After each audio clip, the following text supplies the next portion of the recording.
इस पागलों की दुनिया में, अरे इस पागलों की दुनिया में बनना है तो तू अपने काम का दीवाना बन। अरे तू छोड़ फिक्रे महफिलों की तो खुद का जवाना बन। अरे तू छोड़ फिक्रे महफिलों की तो खुद का जवाना बन। दोस्तों आप सभी का स्वागत है आपके अपने YouTube चैनल फटाफट इंग्लिश के इस क्लास में। दोस्तों आज की इस वीडियो के अंदर हम डिस्कस करने वाले हैं क्लास 3। जैसा कि हमारी ग्रामर के क्वेश्चंस की प्रैक्टिस सीरीज चल रही है और उस प्रैक्टिस सीरीज के अंदर हमने 2 वीडियोस ऑलरेडी कवर कर लिए और आज हम तीसरे वीडियो की बात आपसे करने वाले हैं। तो दोनों वीडियोस को यदि आपने नहीं देखा है तो दोनों वीडियो को देखकर उसके कॉन्सेप्ट नोट कर लीजिए। और एक और इम्पॉर्टेंट बात, यदि आप चैनल पर नए हैं तो फटाफट से चैनल को कर दीजिएगा सब्सक्राइब और वीडियो को कर दीजिएगा लाइक। दोनों ही चीज़ों को करने का कोई चार्ज नहीं रखता, कोई भी चार्ज नहीं रखता। बस इससे एक बात ये हो जाती है कि थोड़ा सा मोटिवेशन मिल जाता है कि मैं बेहतर काम कर रहा हूँ, मैं बेहतर दिशा में वीडियोज़ बना रहा हूँ और ये वीडियो आपको ठीक लग रहे हैं, इनसे आप काफ़ी कुछ सीखने को आपको मिल रहा है। तो देखिए, आप जब भी बैठा करें तो अपनी कॉपी, अपना पेन और अपना दिमाग, इन तीनों चीज़ों के साथ में ही बैठा करें और साथ में हमेशा जो कॉन्सेप्ट में लिखा रहा हूँ उस कॉन्सेप्ट को नोट करते चला करें। तो चलिए शुरू करते हैं बिना किसी देरी के। कॉन्सेप्ट लिखते चलिएगा, एक एक क्वेश्चन में बहुत सारे कॉन्सेप्ट बने हुए हैं, तो एक एक कॉन्सेप्ट क्वेश्चन में नोट करते चलिएगा। चलिए पहले सवाल की तरफ से देखते हैं, पहले सवाल से शुरू करते हैं। लिखा is brother is dash RJ in a local radio channel A and the.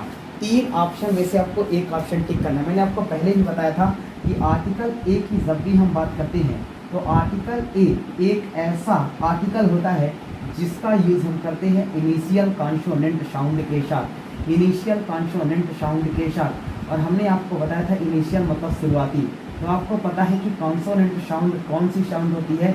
जब भी हम बात करते हैं का से ज्ञा तक की साउंड को, तो का से ज्ञा तक की साउंड कौन सी साउंड होती है, कॉन्सोनेंट साउंड। और जब भी हम आर्टिकल एन की बात करते हैं तो एन का यूज़ हम करते हैं दोस्तों इनिशियल बाउल साउंड के साथ। और आपको बहुत अच्छे तरीके से पता है कि बाउल साउंड जो होती है वो साउंड होती है आ से आहा तक की साउंड। दोस्तों एक इम्पॉर्टेंट बात मैं आपको बताना चाहूँगा, जब भी आपको आर्टिकल का सही ऑप्शन टिक करना है, ए एंड द लगाना है, तो आप सबसे पहले जो ब्लैंक है उसके बाद वाला शब्द चेक करें। उसके बाद वाले शब्द के अकॉर्डिंग अगर उसके बाद वाला शब्द कॉन्सोनेंट साउंड है तो आप का से ज्ञा तक के बीच का साउंड है तो आर्टिकल ए का यूज़ करें। और अगर जो ब्लैंक है उसके बाद वाला अगर नाउन है और उसका साउंड जो है बाउल है तो आप उसके लिए आर्टिकल एन का प्रयोग करें। तो हमने देखा आरजे, आरजे की साउंड क्या है, आरजे, हम ऐसे लिखते हैं आर जे। तो आपने देखा आर की साउंड क्या है, बड़ा आर, यानी इनिशियल शुरुआती अक्षर देखना है। तो आ की साउंड है आ से आहा के बीच में, इस वजह से यहाँ पर आपको आर्टिकल एन का प्रयोग करना है। तो पहले सवाल के अंदर जो ऑप्शन सही हो जाएगा आर्टिकल एन हो जाएगा। वैसे भी आप कॉन्सेप्ट सीख चुके हैं। चलिए अब चलते हैं सवाल नंबर 2 की तरफ। सवाल नंबर 2 की तरफ दूसरा सवाल कह रहा है he knows the boy dash is wearing a blue shirt. पहला ऑप्शन है विच, दूसरा है हु और तीसरा है वेयर। जब भी दोस्तों हम बात करते हैं हु का, तो हु का यूज़ लिख लीजिए। हु का यूज़ हम करते हैं लिविंग नाउन के लिए, हु का यूज़ हम करते हैं लिविंग नाउन के लिए। ऐसे नाउन जिनमें जान होती है उसके लिए हम हु का प्रयोग करते हैं। यानी हु एक ऐसा नाउन होता है जो लिविंग नाउन के रूप में यूज़ किया जाता है, तो हु को हम लिविंग नाउन के साथ में यूज़ करते हैं। और दूसरी बात लिख लीजिए, हु का प्रयोग हम करते हैं दोस्तों सब्जेक्ट के रूप में, हु का प्रयोग हम करते हैं सब्जेक्ट के रूप में। ठीक है, ये पहला कॉन्सेप्ट हो गया। जब भी हम बात करते हैं, जैसे मान लीजिए हमने कहा लिविंग नाउन, तो मैं एक एग्जांपल आपके सामने लिखा हूँ। मैंने लिखा हु आर यू, तो आप कौन हैं। मैंने पूछा हु आर यू, आप कौन हैं, तो हु आर यू का मतलब ये हो कि आप कौन हैं।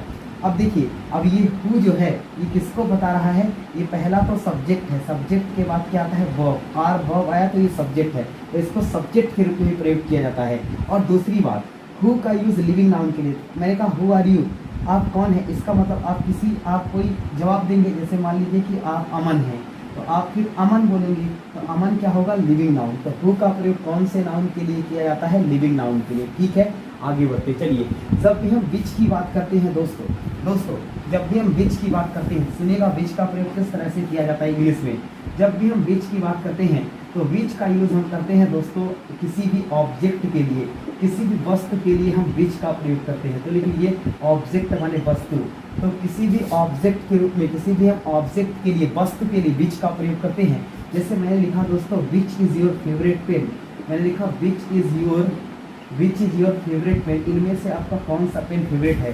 तो आप जिस भी पेन का नाम लेंगे तो आपको ये बात समझ आनी चाहिए कि पेन जो है एक ऑब्जेक्ट है, वस्तु है, ठीक है। तो विच का प्रयोग हम करते हैं ऑब्जेक्ट के रूप में, ठीक है। और दोस्तों विच का प्रयोग एक और यूज लिख लीजिए, विच का प्रयोग हम सिलेक्शन के लिए भी करते हैं, चुनाव करने के लिए। विच का यूज हम सिलेक्शन के लिए, जैसे मैंने कहा ना which is your favourite, which is your pen, कौन सा आपका पेन है। तो आप 2-3 पेन में से एक किसी पेन को सेलेक्ट करेंगे तो पेन का यूज़ हम यानी विच का यूज़ हम सिलेक्शन के लिए भी करते हैं, किसी चीज़ को चुनाव करने के लिए भी करते हैं, ठीक बात है।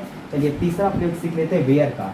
जब भी हम वेयर की बात करते हैं, इधर लिख रहा हूँ, जब भी हम वेयर की बात करते हैं तो वेयर का यूज़ हम करते हैं प्लेस को बताने के लिए, स्थान को बताने के लिए। तो हम किसी भी जगह को बताने के लिए, किसी भी जगह को बताने के लिए, किसी भी प्लेस को बताने के लिए हम किसका यूज करते हैं, वेयर का। जैसे मैंने कहा कि वेयर आर यू फ्रॉम, जैसे मैंने एक एग्जांपल दिया, वेयर आर यू फ्रॉम, आप कहाँ से हैं, वेयर आर यू फ्रॉम, आप कहाँ से हैं। तो आप किसी स्थान का नाम बताएंगे, जैसे आपने कहा आई एम फ्रॉम एमपी, मैं मध्य प्रदेश से हूँ। तो आपने देखा कि वेयर का यूज़ जो किया जाता है वो स्थान को बताने के लिए किया जाता है। तो उम्मीद करता हूँ आपको तीनों यूज समझ में आएगा, बीच का भी, हु का भी और वेयर का। नहीं आया है तो वीडियो को पॉज करिए, एक बार दोबारा से वीडियो देखे, पूरा समझ में आ जाएगा, क्रिस्टल क्लियर। चलिए ये कॉन्सेप्ट फटाफट से नोट कर लीजिए अपनी नोटबुक में। अब बढ़ते हैं दोस्तों आगे, एक भी कॉन्सेप्ट मिस नहीं करिएगा, अदरवाइज आपको प्रॉब्लम हो सकती है। मैं जितने भी कॉन्सेप्ट बोर्ड परीक्षाओं के अंदर पूछे जाते हैं वो सबके सब मैं कवर करा दूंगा बिना किसी प्रॉब्लम के। चलिए तो इस सवाल में देखिए बॉय की बात की जा रही है, लिविंग नाउन की, तो इसके लिए आप किसका यूज करेंगे, लिविंग के लिए तो आप हु का प्रयोग करते हैं, इसमें राइट आंसर होगा हु। अगला, there is not dash water in the pool, मैंने आपको पहले भी बताया था दोस्तों कि सम और एनी, तो एनी का प्रयोग हमने बताया था कि एनी का प्रयोग किया जाता है दोस्तों, कल भी बताया था निगेटिव सेंटेंस के लिए। एनी का प्रयोग निगेटिव सेंटेंस के लिए जिन सेंटेंस में नॉट लगा होता है, और आपको सम, एनी और मेनी में से एक ऑप्शन को चूज करना है। तो जिन सेंटेंसों में नॉट लगा है आप आंख मूंद कर सीधे उसमें एनी लगा दें। तो इसमें देखिए देयर इज नॉट, नॉट लगा है ना, और नॉट लगा है तो आपको क्या लगाना है, एनी लगाना है। तो एनी का प्रयोग निगेटिव सेंटेंस के लिए, सम का प्रयोग लिखिए, सम का प्रयोग पॉजिटिव सेंटेंस के लिए। जिन सेंटेंसों में नॉट नहीं लगा होता है उन सेंटेंसों में आप सम लगाएंगे, और जिन सेंटेंसों में नॉट लगा होगा उस सेंटेंस में आप एनी लगाएंगे। तो सम का प्रयोग पॉजिटिव सेंटेंस के लिए और एनी का प्रयोग निगेटिव सेंटेंस के लिए। जिन सेंटेंसों में नॉट लगा होता है उनके साथ हम एनी का प्रयोग करते हैं, और जिन सेंटेंसों में नॉट नहीं लगा होता है, पॉजिटिव सेंटेंस होता है, अफर्मेटिव सेंटेंस होता है, उस सेंटेंस में हम हमेशा सम का प्रयोग करते हैं, ठीक बात है। चलिए आगे बढ़ते हैं, इस सवाल में एनी होता है। अगला, he has dash many place, दोस्तों जब भी हम इस प्लेस की बात करते हैं तो इस प्लेस का मतलब होता है नाटक, इस प्लेस का मतलब है यहाँ पर नाटक।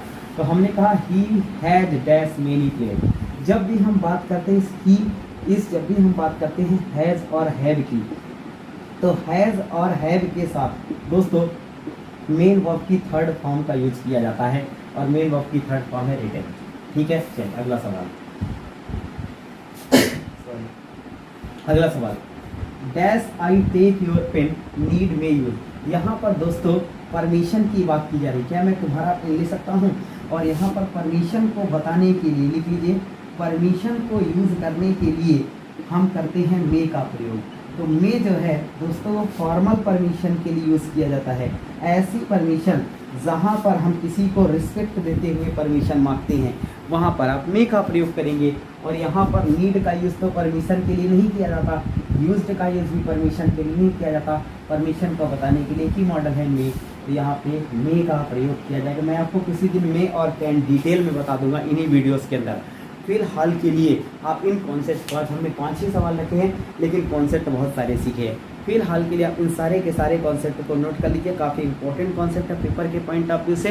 तो मिलते हैं आपसे नेक्स्ट वीडियो में, तब तक के लिए अपना रखिएगा ख्याल, और हमेशा इस वीडियो को करिएगा लाइक और इसे करिएगा शेयर अपने सोशल मीडिया हैंडल्स पर। तो चलिए अच्छे से पढ़ते चलिए बिना किसी प्रॉब्लम के। मिलते हैं आपसे इस वीडियो में, तब तक के लिए अपना ख्याल रखिएगा। जय हिंद।